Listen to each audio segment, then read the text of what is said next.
Picture this, 1958. The height of the Cold War, and a group of the U.S. Air Force's brightest scientists sit down to seriously discuss blowing up the moon. Not in a movie, not in some comic book someone found in a bunker. In an actual, funded, classified military study. And weirdly enough, one of the guys doing the math would later become the most famous scientist in America. I promise you, this story only gets stranger from here.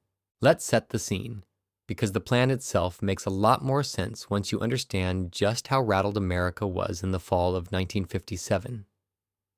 That October, the Soviet Union launched something called Sputnik, basically, a beach ball-sized satellite that did nothing more dramatic than beep as it orbited the Earth.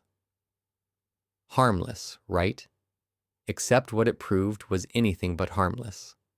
If the Soviets could put something into orbit, they could put a warhead somewhere far more dangerous. And suddenly, the country that thought it was winning the technology race realized it might already be behind. So somewhere inside the Air Force's Special Weapons Center, tucked away in the New Mexico desert, someone floated an idea that honestly sounds like it belongs in a pulp science fiction magazine. If the Soviets can put a satellite in the sky, why can't we put a nuclear explosion on the moon itself? Here's the thing. This wasn't some idea whispered once in a hallway and forgotten.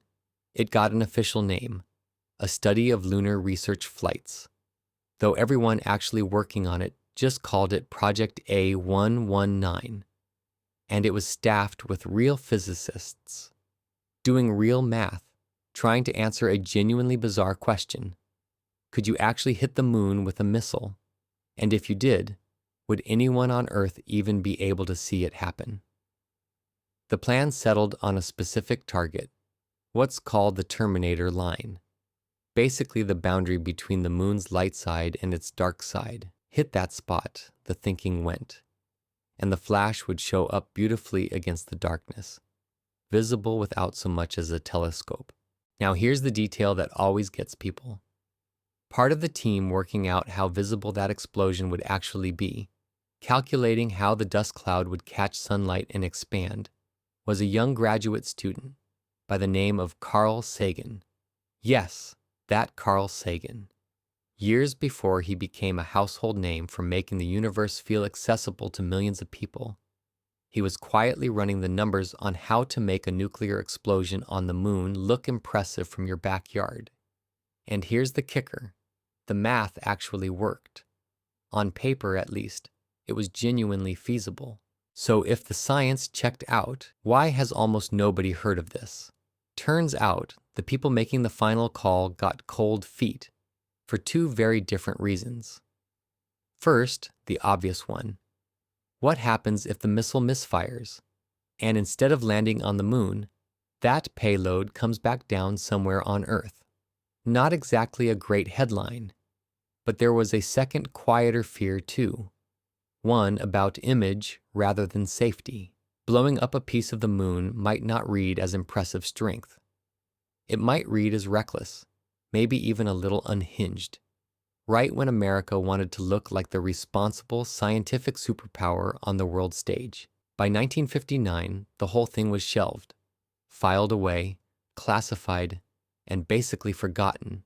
For over 4 decades, that's exactly where it stayed, buried. One of those strange little footnotes of Cold War history that never made it anywhere near a textbook. It only came back to light because of a small, almost throwaway detail. While researching a biography of Carl Sagan in the late 1990s, a writer stumbled across something odd. Sagan himself had referenced this exact classified project in a scholarship application, all the way back in 1959. A minor slip that decades later blew the whole thing open when the story was finally confirmed publicly in the year 2000. It read almost like a joke, a real, serious, taxpayer-funded plan to nuke the moon just to make a point. But I'd argue it's worth remembering for a different reason. It's a pretty striking example of just how far Cold War anxiety pushed otherwise brilliant, rational people into proposals that, in literally any other moment in history, would have sounded like bad science fiction. And funnily enough, it turns out the Soviets had floated something remarkably similar on their end too. Neither side ever pulled the trigger. Instead, both countries eventually poured that same competitive energy into something a little less explosive. A race to actually put people on the moon, rather than blow a piece of it up. Project A119 never happened. But for one brief, strange moment in 1958, some of the sharpest scientific minds in the country seriously sat down and calculated how to turn the moon into a message, visible from every backyard on Earth. If stories like this are your kind of thing, there's another one waiting for you right here.